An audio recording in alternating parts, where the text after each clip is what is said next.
नमस्कार दोस्तों, OCN network में आपका स्वागत है। अरविंद केजरीवाल जिसका इंतजार कर रहे थे, वो प्रेम पत्र उनको मिल गया है सीबीआई की तरफ से। और ये प्रेम पत्र एक समन है। 16 अप्रैल को सुबह 11 बजे उन्हें सीबीआई मुख्यालय पहुंचना है, जहां सीबीआई शराब घोटाले में उनसे पूछताछ करेगी। आज सोशल मीडिया पर मैं देख रहा था, लोग तरह तरह की प्रतिक्रियाएं व्यक्त कर रहे हैं और बहुत सारे लोगों का तो ऐसे ऐसे कमेंट आ रहे हैं कि पढ़ कर के हंसी भी आती है और एक विस्मयकारी भाव भी पैदा होता है भीतर से कि जो अपने आप को कट्टर ईमानदार बताते रहे हैं, उनका इस हद तक पतन, और उसके बाद भी बेशर्मी के साथ आप कारण दूसरे बताते रहें कि अरविंद केजरीवाल को क्यों समन भेजा गया है, या मनीष सिसोदिया को क्यों गिरफ्तार किया गया है, या सत्येंद्र जैन को मोहल्ला क्लिनिक जैसा एक वैश्विक मॉडल आगे बढ़ाने से रोक दिया गया है। तरह तरह की बातें शायद लोगों को नासमझ समझते हैं ये, और इसीलिए इस तरह की बहानेबाजी हो रही है। संजय सिंह की प्रेस कॉन्फ्रेंस थी शाम को, जब सीबीआई का ये समन हैंडओवर किया गया अरविंद केजरीवाल को, और उन्होंने भी कुछ ऐसी बातें कही जैसे ये शराब कांड से, घोटाले से रिलेटेड ना हो करके अरविंद केजरीवाल को इसलिए सीबीआई ने तलब किया है कि पिछले दिनों उन्होंने विधानसभा में नरेंद्र मोदी पर आरोप लगाए थे कि उनका जो काला धन है, लाखों करोड़, मोदी का लाखों करोड़ जो धन है, वो उन्होंने अडानी के कारोबार में लगाया है। तो बदले की भावना से अब इसलिए अरविंद केजरीवाल को सीबीआई का समन आया। इसलिए मैंने कहा कि शायद ये लोगों को ना समझ मानते हैं। मेरे साथ बहुत ही खास मेहमान और टिप्पणीकार, कानूनी मामलों के भी विशेषज्ञ, राजनीतिक आर्थिक मामलों के भी विशेषज्ञ विजय सरदाना साहब जुड़ रहे हैं। उनको जोड़ करके इस चर्चा को आगे बढ़ाते हैं और उनसे जानते हैं कि होने वाला क्या है केजरीवाल का, उनकी पार्टी का क्या होने वाला है। और अगर सत्येंद्र जैन और मनीष सिसोदिया की तरह ये भी तिहाड़ की तरफ जाते हैं तो दिल्ली का मुख्यमंत्री कौन होगा, और अगर ये अंदर जाते हैं तो विपक्षी दलों में सर्वाधिक खुशी किस खेमे में देखी जाएगी। विजय जी, बहुत स्वागत है आपका। नमस्कार। नमस्कार सर।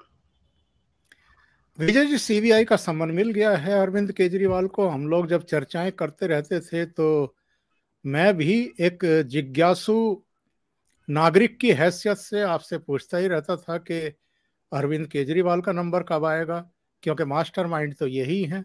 सारी नई शराब नीति कैसे बनाई जाए, कैसे शराब के बड़े कारोबारियों को और शराब कंपनियों को फायदा पहुंचाया जाए, किस किस तरह के परिवर्तन किए गए थे उस नई शराब नीति में।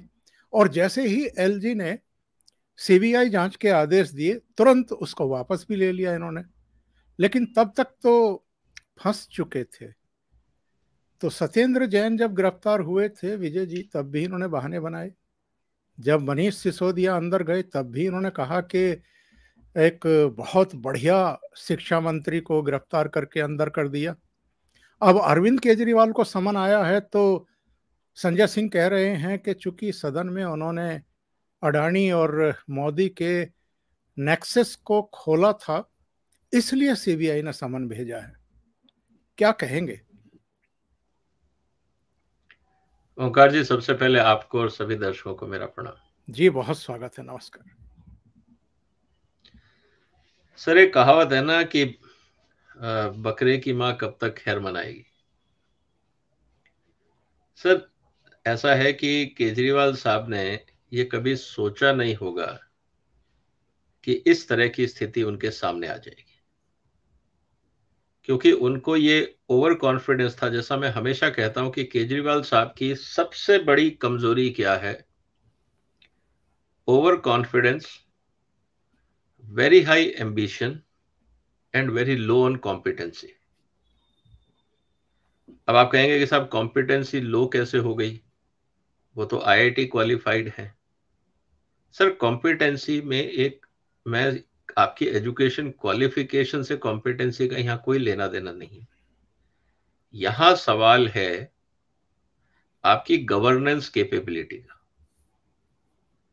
एक ऐसा मौका जो इनको मिला है, शायद हिंदुस्तान में किसी को नहीं मिला, और जिसे एक, मैं क्या बोलूं, मुझे तो तरस आता है इन लोगों के ऊपर कि ये कहाँ, क्या इनको कोई गाइड करने वाला था या नहीं था, क्या सोच के ये लोग आए और क्या कर बैठे। देखिए सर, सबसे बड़ा चैलेंज क्या है यहाँ पे? इनको दिल्ली ने पूर्ण रूप से बहुमत दिया था कि पूरा पूरा ऑपोजिशन 100 बार भी अगर नो कॉन्फिडेंस मोशन लाता तो कुछ नहीं बिगाड़ सकते थे इनका 5 साल।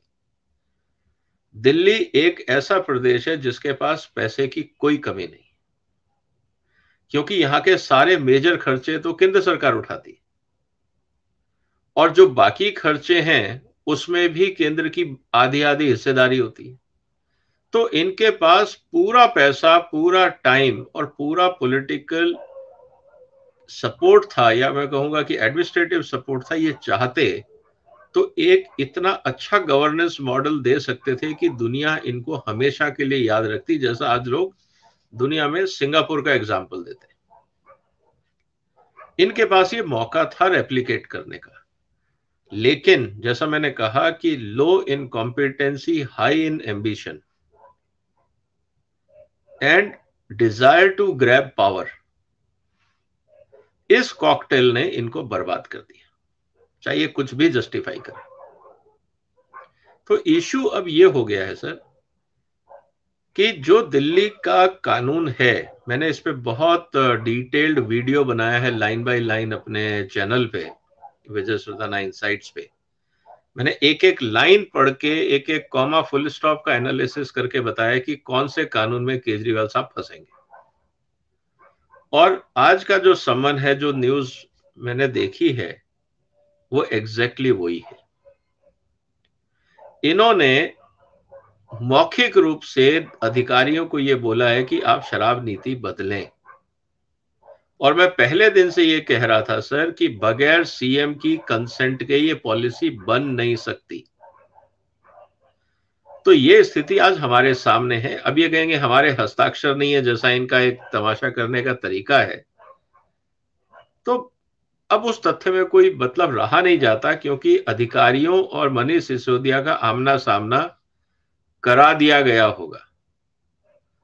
और आज जब तक सीबीआई या ईडी 100% कॉन्फिडेंट नहीं होंगे कि they have water tight full proof case, वो सम्मन इशू नहीं करते।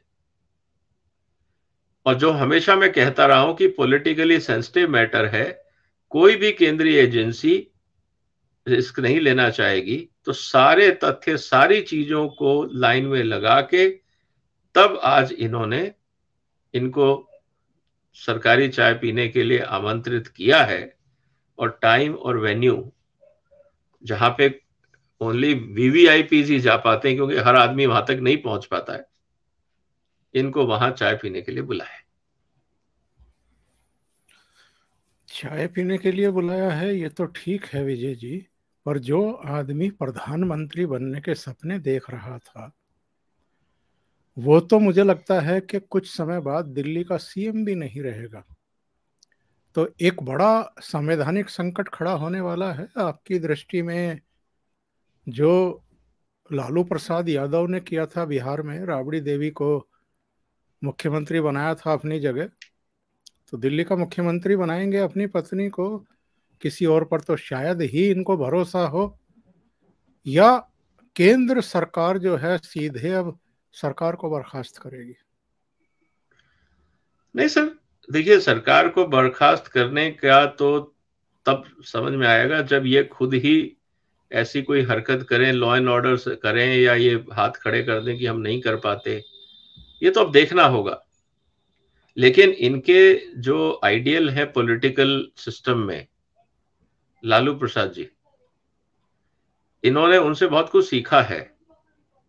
और अब क्योंकि जिस तरह से उन्होंने राज्य सरकार चलाई, इन्होंने भी उसी तरह से चलाने की कोशिश करी।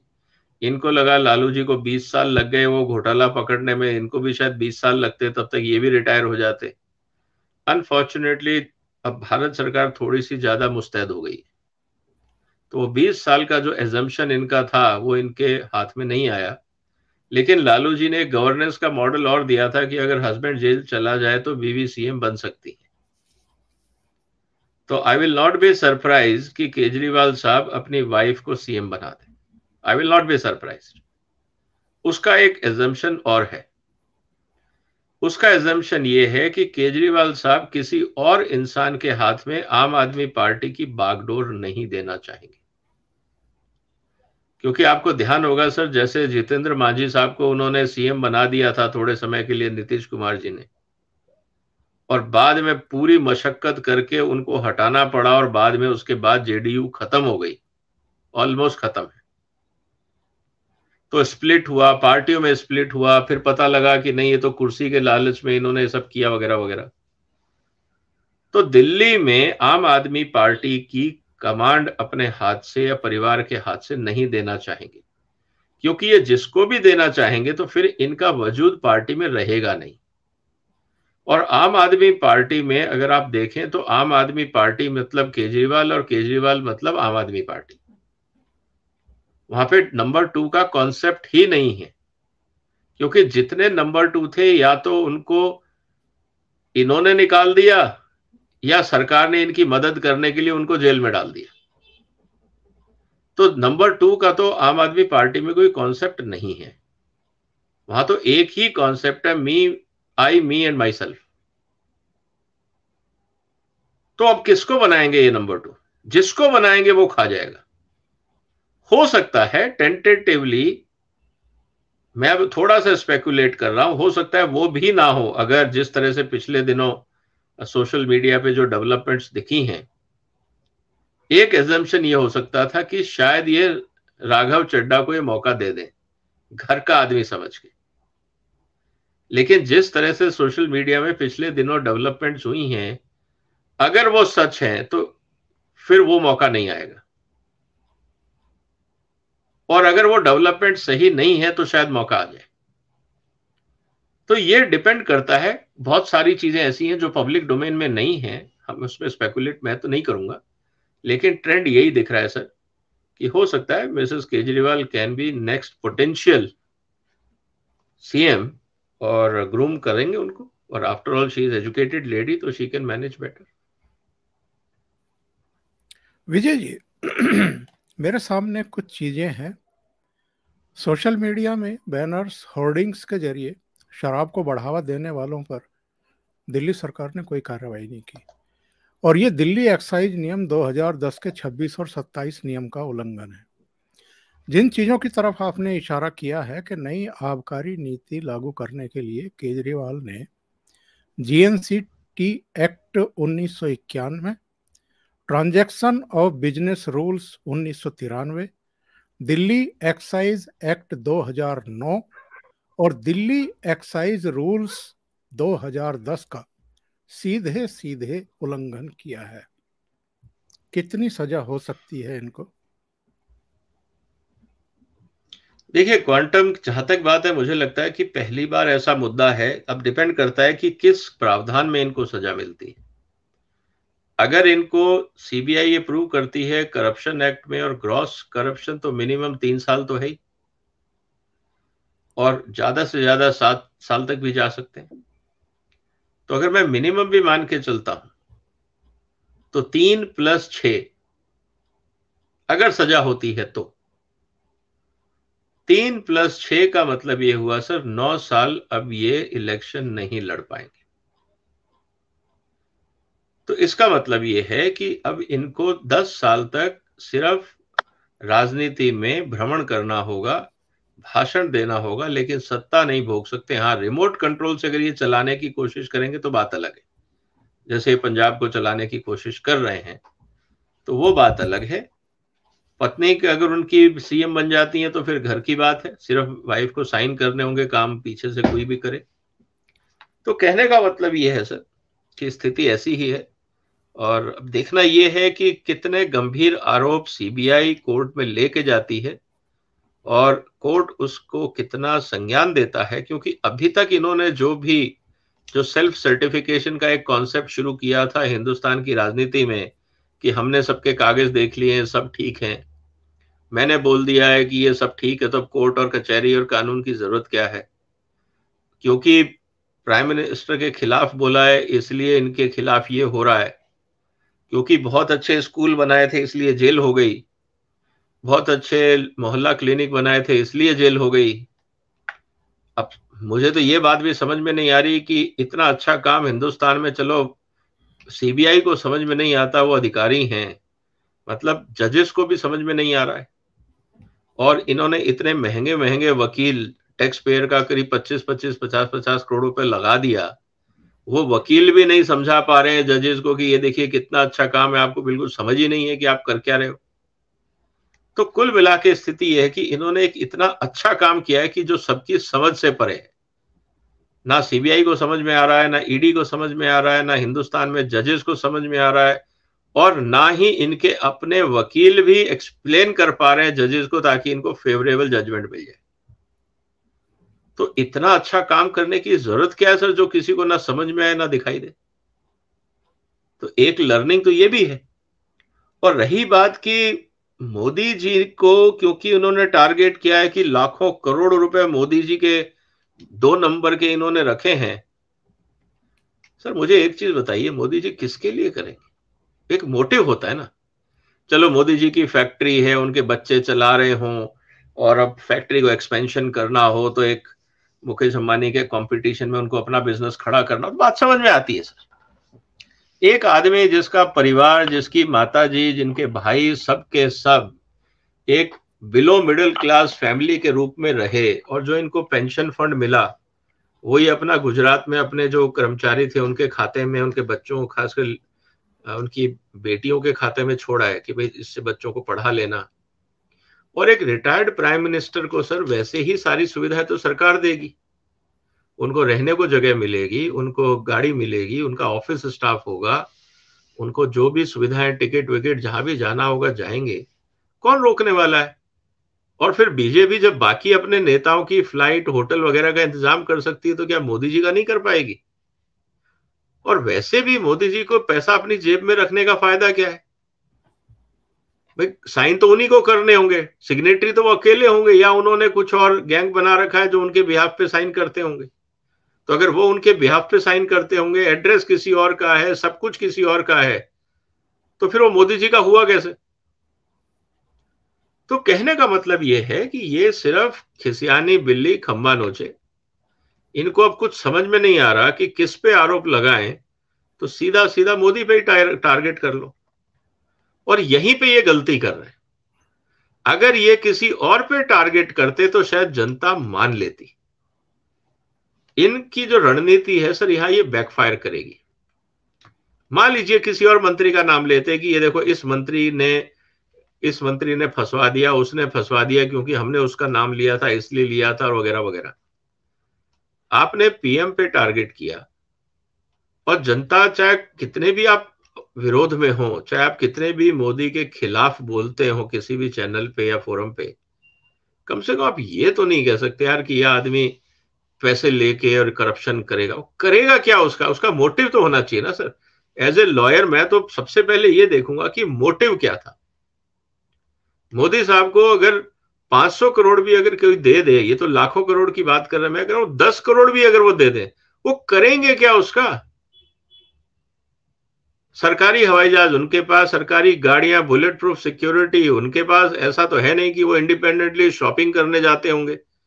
जो भी खरीदारी होती होगी, जो भी उनको चाहिए होता होगा, वो नेशनल सिक्योरिटी गार्ड सारा स्क्रीनिंग करा के उनसे सिर्फ कलर पूछते होंगे, सर कलर कौन सा पसंद है? और उनको तनख्वाह इतनी मिलती है कि उनको चाहिएगा यार, अगर मान लीजिए वो रोज एक नई शर्ट और पैंट बदल भी ले, तो मान लीजिए इस महीने में उन्होंने 10 पैंट शर्ट भी खरीद ली, तो क्या कॉस्ट हो जाएगी सर? 5,000 रुपए। तो 10 अगर खरीद ली तो कितनी हो जाएंगी? 50,000 रुपए। मुझे लगता है कि जो उनको सैलरी मिलती होगी मोदी साहब को, वो अपने दाल रोटी का खर्चा है। सिंपल वेजिटेरियन आदमी है, मुझे तो नहीं लगता वो बैठ के कोई इनकी शराब नीति का फायदा उठाया होगा उन्होंने, कोई कि बाई वन वन फ्री। इन्होंने तो कुछ किया नहीं, तो भी तो दाल रोटी गुजराती खाना खाते होंगे, और थोड़ा उनको जरूर शौक है अच्छे कपड़े पहनने का, तो क्या कॉस्ट है? तनख्वाह भी नहीं लगती होगी। तो कहने का मतलब ये है कि ये आर्ग्यूमेंट में मुझे कोई तो दम नहीं लग रहा है।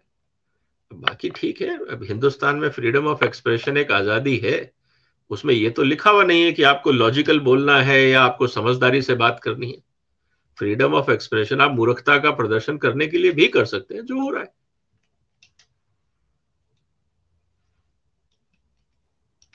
अरविंद केजरीवाल क्या ओवर कॉन्फिडेंट थे कि उनका तो कुछ नहीं बिगड़ेगा, उनके तो कहीं दस्तखत ही नहीं है?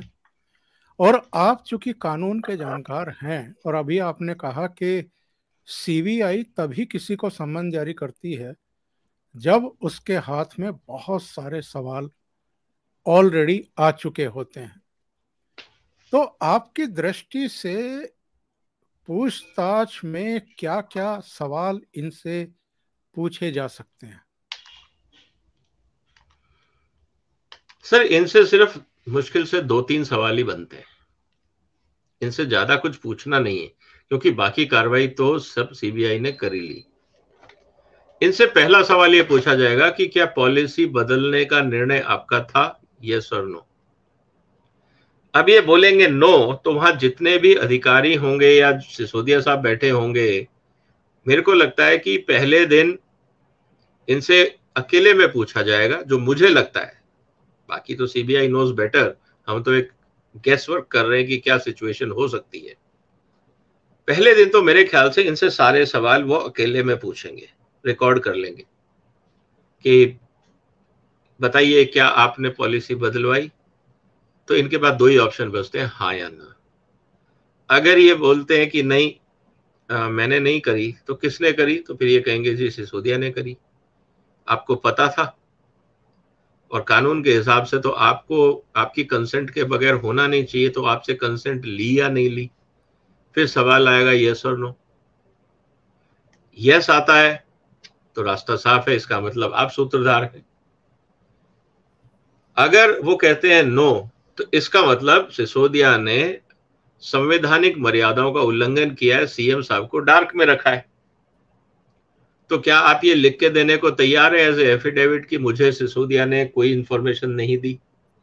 क्योंकि अगर एफिडेविट में ये लिख के रिटर्न में दे देते हैं, तो सब सिसोदिया साहब गाने लगेंगे, फिर ये रुकने वाले नहीं है। फिर वो तो एक एक करके सब कुछ निकाल देंगे कि भैया तुम्हारे चक्कर में मैंने अपनी जिंदगी और परिवार बर्बाद किया और तुम मुझे ही बकरा बना रहे हो। तो फिर वहां से एक्चुअल दोस्ती समझ में आएगी। दूसरा पहलू ये है।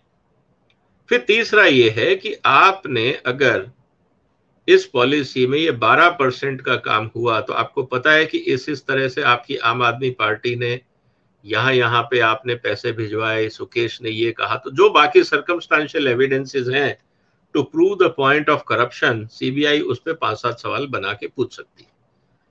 और उसके सवाल इतने ही होंगे कि ये फैक्ट है, हमारे पास एविडेंस है, क्या ये सही है या गलत है, बस। तो पहले दिन तो राउंड यही होगा, यस और नो। अगर ये कट्टर ईमानदार हैं तो इनके जवाब होंगे यस, और अगर ये कट्टर ईमानदार नहीं है तो ये सब बोलेंगे नो। इनको घर जाने दिया जाएगा। फिर इनके लिए एक दूसरा प्रेम पत्र आएगा। उस प्रेम पत्र के हिसाब से फिर इनको मनीष सिसोदिया और कंसर्न ऑफिसर्स के सामने आमने सामने बैठा के पूछताछ की जाएगी, अगर वो राउंड आता है तो। और वहां पे बहुत कुछ चीजें सामने आ जाएंगी।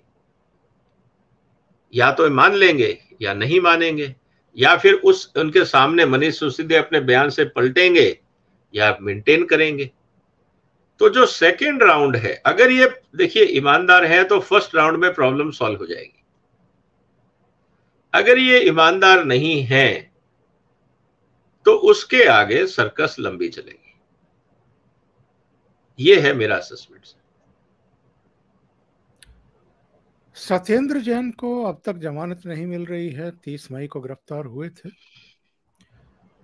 मनीष सिसोदिया 26 फरवरी को गिरफ्तार हुए थे, कई बार याचिका दाखिल कर चुके हैं, जमानत नहीं मिल रही है। के कविता केसीआर की बेटी, उनसे भी पूछताछ हो चुकी है।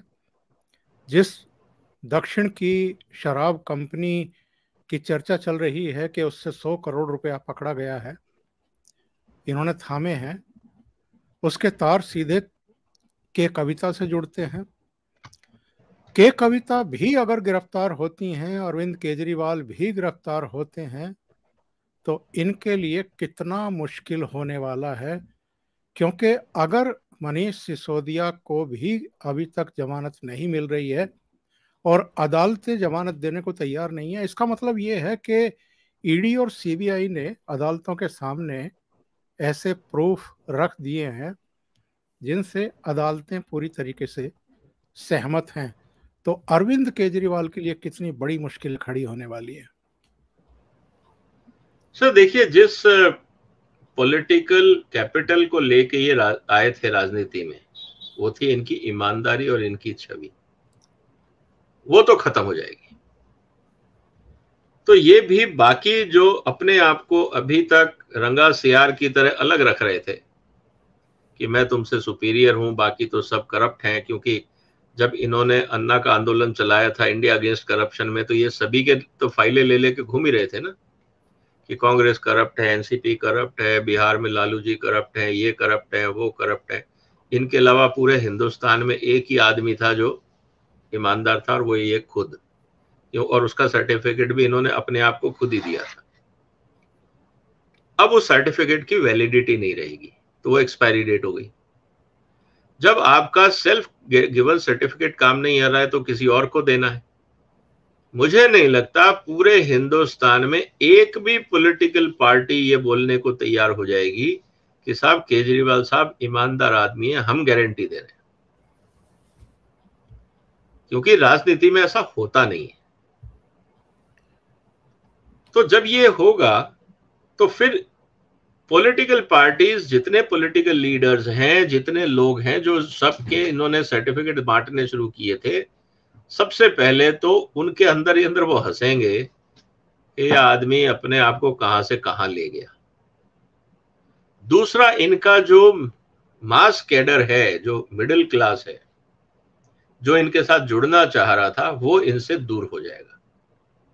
क्योंकि ये तो अब स्टेटेड है ना कि करप्शन का खेल है। लालू जी को एक बेनिफिट था कि उन्होंने कास्ट पॉलिटिक्स खेली थी। इनके पास तो वो भी नहीं है अब, क्योंकि दिल्ली में तो कास्ट पॉलिटिक्स चली नहीं, पंजाब में हालात अलग थे। अब अगर ये जाके राजस्थान, मध्य प्रदेश, तेलंगाना में कास्ट पॉलिटिक्स करते हैं तो इनमें और एवरेज पॉलिटिशियन में कोई फर्क नहीं रहेगा। तो फिर ये जितने भी करीब 50-60 जो हमारे यहाँ रजिस्टर्ड पॉलिटिकल पार्टीज हैं, स्टेट प्लस नेशनल, ये 60 में से एक हो जाएंगे। जो अभी आपको 1 by 1 बोलते थे कि हमारे अलावा कोई नहीं है, हम ही हैं, ये एक ही झटके में 60 में से एक बन जाएंगे। और इनका जो पॉलिटिकल कैपिटल है वो भी 1/60 डेप्रिशिएट हो जाएगा। तो मुझे नहीं लगता कि इनकी राजनीति के लिए ये अच्छा है। बाकी हिंदुस्तान में जनता है सर, लालू जी को भी जिताती है, लेकिन वहां कास्ट पॉलिटिक्स है। फिर ये कोई नया समीकरण लेके आएंगे, क्योंकि आफ्टर ऑल एजुकेशन का डिस्प्ले तो इनको राजनीति में करना ही है। उसी तो अब तो दूसरा गेम वही है। अभी तक इन्होंने खेल खेला था इलेक्शन में ईमानदारी का, वो कार्ड ज्यादा चला नहीं अब, इसीलिए अब इन्होंने एक नया कार्ड को निकालने की कोशिश करी है, वो है डिग्री दिखाओ, कि एज इफ डिग्री दिखाने से ईमानदारी का पैमाना बनता हो। अगर ऐसा होता तो सर जितने भी बैंकिंग फ्रॉड हुए हैं वो तो बेचारे सब CFOs और MDs तो पढ़े लिखे थे ना, और हमारे जैसे कॉलेजों से ही आए थे, IIM अहमदाबाद और IITs के बड़े बड़े लोग थे, क्योंकि छोटा आदमी तो छोटा ही फ्रॉड करेगा, बड़ा आदमी बड़ा फ्रॉड करता है। तो ये डिग्री और क्वालिफिकेशन का ईमानदारी से कोई कोरिलेशन नहीं है। चाहे आप यस बैंक देख लीजिए, चाहे आप दीवान फाइनेंसिंग देख लीजिए, चाहे आप बाकी जितने बड़े घोटाले हुए हैं। तो कहने का मतलब ये है सर कि ये सब चीजें आने वाले दिनों में बड़ा इंटरेस्टिंग डेवलपमेंट होगा, लेकिन इस पूरे खेल में एक दुख की बात आएगी, जनता ने जो उम्मीदें करी थी वो टूट जाएगी, और फिर जनता उसी कंक्लूजन पे आ जाएगी ये सब एक ही थाली के चट्टे बट्टे। जितने तथ्य इस समय सामने हैं हमारे CBI के, ED के और कोर्ट्स के, वो तो सारे ये बताते हैं कि ये बहुत बुरी तरीके से फंस चुके हैं। देखिए, नवंबर 2021 में जो नई शराब नीति इन्होंने लागू की, उसमें कुल मिलाकर के 849 दुकानें खोली गई।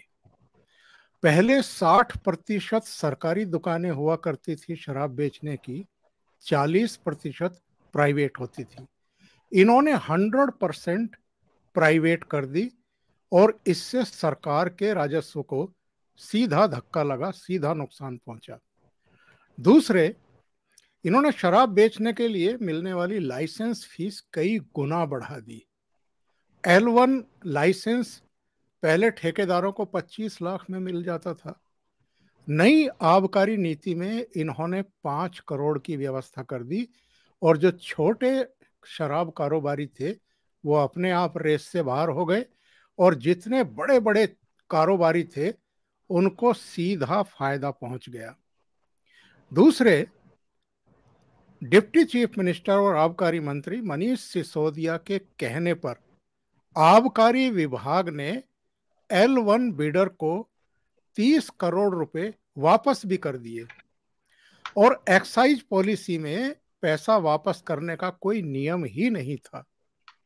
इसके अलावा विजय जी, आप भी बताते रहे हैं, मेरे सामने भी ये तथ्य है, कोरोना काल में शराब कारोबारियों को, कंपनियों को हुए नुकसान की भरपाई के नाम पर इन्होंने लाइसेंस फीस में 144 करोड़ 36 लाख रुपए की लाइसेंस फीस माफ करके और बड़ा भ्रष्टाचार किया है, और विदेशी शराब और बियर पर मनमाने ढंग से 50 रुपए प्रति केस की इन्होंने छूट दे दी, और ये छूट कंपनियों को फायदा पहुंचाने के लिए दी। राज्य को इन्होंने 32 जोन में बांटा। 2 जोन के ठेके एक ऐसी कंपनी को दे दिए जो ब्लैक लिस्टेड थी, और शराब बेचने वाली कंपनियों के बीच कार्टेल पर प्रतिबंध होने के बावजूद इनकी सरकार ने शराब विक्रेता कंपनियों के कार्टेल को लाइसेंस दिए। एक और ड्रामा किया है इन्होंने, शराब निर्माताओं को फुटकर शराब बेचने की इजाजत नहीं थी, इसके बावजूद 2 क्षेत्रों में उनको फुटकर शराब बेचने की इजाजत दी। ये सारे तथ्य चीख चीख करके कह रहे हैं कि भ्रष्टाचार तो बहुत बड़े पैमाने पर हुआ है। सर, आपको इस बात को समझना होगा कि ये पूरी रणनीति किस लिए थी। ये तो कोई, मैं इस बात को लेके आर्ग्यूमेंट करूंगा ही नहीं कि ये भ्रष्टाचार हुआ है। सर, ये पॉलिसी बदली ही उसी लिए गई थी, तो वो तो होना ही था, वो तो आउटकम ही था। आप जिसको भ्रष्टाचार बोल रहे हो, या जनता या समाज जिसको भ्रष्टाचार बोल रहा है, वो मेरी राजनीतिक मजबूरी है। सर, अगर मेरे को पैसा नहीं मिलेगा तो मैं गोवा में, पंजाब में चुनाव कैसे लड़ूंगा? और आप चाहते हो कि मैं पूरी जिंदगी अपना सरकारी नौकरी छोड़ के, सब कुछ छोड़ के, मैं जनता के टैक्स पेयर के पैसे पे ऐश करने आया हूं। वो तो तभी कर पाऊंगा ना जब मेरे पास सत्ता होगी, और हिंदुस्तान में सत्ता पाने के लिए पैसा चाहिए। पैसा बांटना पड़ता है, खिलाना पड़ता है, रैलियां करनी पड़ती है, मीडिया को खरीदना पड़ता है, बहुत कुछ करना पड़ता है सत्ता पाने के लिए। तो जब बाकी लोग नहीं कर पाए सारी बाकी 50 पार्टियां नहीं कर पाई, सिर्फ हिंदुस्तान में 4-5 रह गई नेशनल पार्टी, तो हम तो डिफरेंट है ना सर। तो हम डिफरेंट है तो कैसे पता लगेगा? क्योंकि बाकियों को जब कॉर्पोरेट्स ने पैसे नहीं दिए, चाहे वो इतने बड़े बड़े नाम थे, और एक्चुअली कॉर्पोरेट तो उन्हीं के पास है, दिल्ली में इनको कौन कॉर्पोरेट देने वाला है? ना इनके पास पुलिस है, ना जमीन है, वो तो केंद्र सरकार के पास है। इनको अगर कोई दे देगा कॉर्पोरेट में तो प्राइवेट स्कूल वाले दे देंगे या प्राइवेट हॉस्पिटल, क्योंकि वही 2 डिपार्टमेंट इनके पास है, या प्राइवेट बस वाले दे देंगे। तीसरा तो कोई बड़ा डिपार्टमेंट मुझे दिख नहीं रहा, या पानी टैंकर वाले दे देंगे, मतलब जिसमें भी सरकारी पैसा खर्च होता है। बाकी बॉम्बे से इनको पैसा कौन देगा? बॉम्बे में अपने आप लोकल पार्टियां हैं, आंध्रा में है, तमिलनाडु में है, कर्नाटक में है, तो यहां तक कोई क्यों पैसा लोकल इंडस्ट्रीज फेंकेगा दिल्ली में? उसको क्या लेना देना? तो सर कहने का मतलब ये है कि ये बात तो आप कह रहे हैं कि इन्होंने गड़बड़ करी है, भाई वो उनकी राजनीतिक मजबूरी थी। आप दिखाते रहिए, हम जनता का फीडबैक लेते हैं, हम जनता का फीडबैक लेते हैं, उसी अपने ही लोगों के कंप्यूटर से फीडबैक डलवाते रहिए। 15,000 मेल आए हैं, 14,000 मेल आए हैं, तो ये तो सब प्लांटेड है। इनको ये लगा कि हम ट्रांसपेरेंसी का ढोंग करेंगे, ईमानदारी की बात करेंगे, और हिंदुस्तान की जनता है मूर्ख, उसको कुछ समझ में आएगा नहीं, और मीडिया में हम इतना शोर मचाएंगे कि कोई हमारी नेगेटिव बात करेगा नहीं, हमारे पॉजिटिव चर्चे होंगे, क्योंकि that will be paid advertorial. आप उसको न्यूज बोलो, लेकिन वो टेक्निकली एडिटोरियल है। तो सवाल ये है, तो ये रणनीति के तहत काम हुआ, लेकिन दुख की बात ये हो गई कि इन्होंने एक चीज की गलती कर दी कि इन्होंने अगर सरकारी कानूनों को फॉलो किया होता, थोड़ा और दिमाग लगाया होता, जल्दबाजी में नहीं होते, तो इनका कुछ नहीं होता। इन्होंने समस्या ये हो गई कि इन्होंने जरूरत से ज्यादा फुर्ती दिखाई, ओवर कॉन्फिडेंस में हाई स्पीड पे चले और मर गए। बस इतना ही हुआ है इनके साथ, और वो फेटल एक्सीडेंट निकल के आ रहा है। अब क्या कर सकते हैं? ये इनके गुरुजी क्यों चुप हैं, अन्ना हजारे क्यों चुप हैं? और एक और सवाल, दोनों का ही जवाब दीजिए अगर आपकी समझ में आ रहा है तो। ये पॉलिटिकल पार्टियों में इस समय, खास तौर से विपक्षी दलों में, सबसे ज्यादा खुशी किसको मिल रही होगी, मन को सुकून किसको मिल रहा होगा कि चलिए इनकी वजह से हम किनारे लग रहे थे, दीवार के लग रहे थे, शायद हमारी वापसी के चांस बन जाएं? देखिए, इस समय अगर आप देखें तो मुझे लगता है कांग्रेस के लिए रिलीफ होना चाहिए, क्योंकि केजरीवाल का एम्बिशन था नेशनल जाना, और बीजेपी ऑलरेडी नेशनल पार्टी है, तो बीजेपी तो हमेशा, जिसे कहते हैं ना कि बीजेपी वर्सेस रेस्ट का खेल है। ज्यादातर पार्टियां रीजनल हैं, फैमिली ओन्ड कंपनियां हैं, प्राइवेट लिमिटेड कंपनीज हैं सब, तो वो तो अपने अपने, जिसे कहते हैं ना कि जैसे राजा महाराजाओं के टाइम पे होता था कि इन सब की अपनी अपनी एक जागीर है, तो ये बाकी जो रीजनल पार्टीज है वो अपनी अपनी जागीर को मैनेज करने में रहेंगी, क्योंकि अगर वही हाथ से निकल गई तो कुछ नहीं बचने वाला। तो उनका पूरा फोकस रहेगा अपने अपने स्टेट्स को रिटेन करो, और कोशिश करो कि जितना हो सके अपना लोकसभा में हाथ पैर मार लो। उनको भी पता है कि वो नेशनल लेवल की पार्टी बन नहीं सकते, तो पीएम बनने का सपना मत देखो। तो जो छोटी पार्टियां हैं उनको तो क्लैरिटी है। हाँ, बिल्ली के भाग का छीका कभी भी फूट सकता है कि जब आप, जैसे आपने देवगौड़ा साहब को देखा कि कोई ऑप्शन समझ में नहीं आया, तो देवगौड़ा साहब को आपने पीएम बना दिया, बीइंग ए रीजनल पार्टी। हो सकता है किसी की लॉटरी निकल जाए रीजनल लीडर में से, कोई परेशानी नहीं है, लेकिन जो नेशनल पार्टी है, ट्रूली नेशनल पार्टी, बीजेपी को जो कॉम्पीट कर सकती है वो है कांग्रेस, क्योंकि बाकी जो पार्टियां वो टेक्निकली रीजनल ही हैं।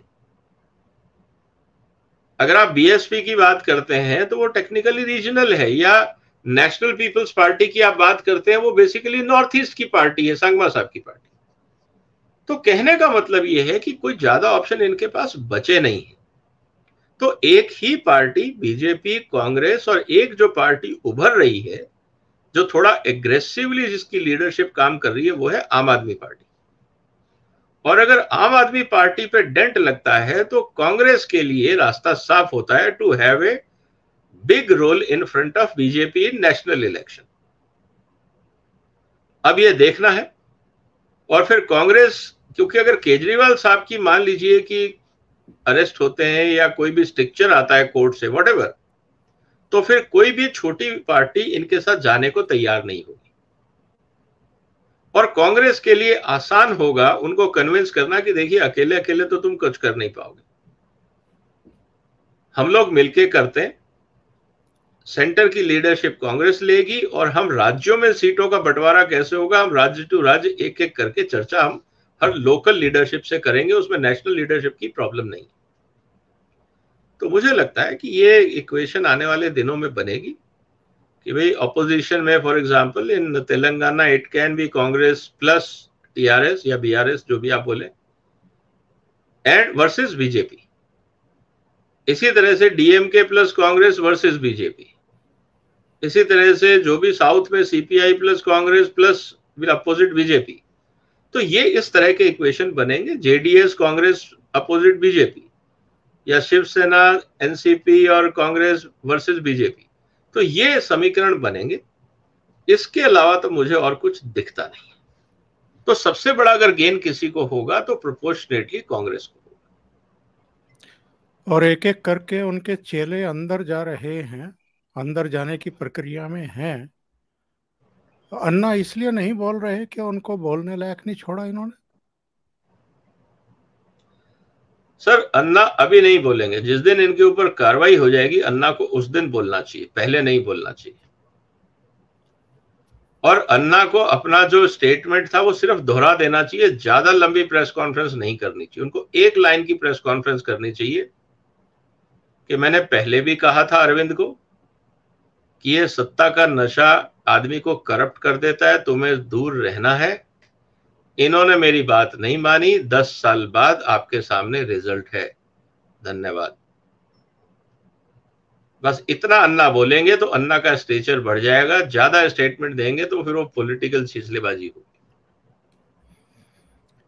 अपने साइज से 2-3 इंच बड़ी शर्ट पहन करके तमाम तरह के ढोंग, पाखंड, झूठ, मीडिया प्रबंधन, ये सब करके भी केजरीवाल की जो अधोगति होते हुए हम लोग देख रहे हैं और देश देख रहा है, इसके बाद क्या इस तरह की पारदर्शी राजनीति, एक अलग तरह का निजाम देने, एक अलग तरह की व्यवस्था देने, इस तरह के जो दावे करने वाले होंगे आगे, उनसे भरोसा उठेगा लोगों का?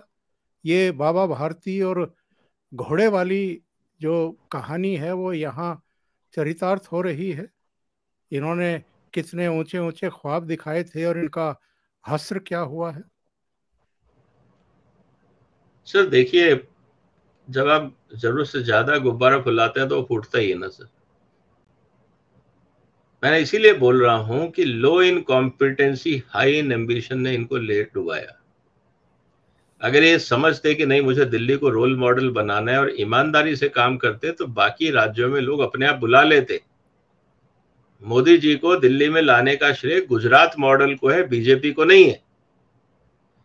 बीजेपी अपने आप में जरूर एक माध्यम बना, प्लेटफॉर्म बना जिसने इफेक्टिव कम्युनिकेशन किया, लेकिन आम आदमी की नजर में तो गुजरात मॉडल था, ना कि बीजेपी। बीजेपी तो पहले भी थी, हारी भी थी।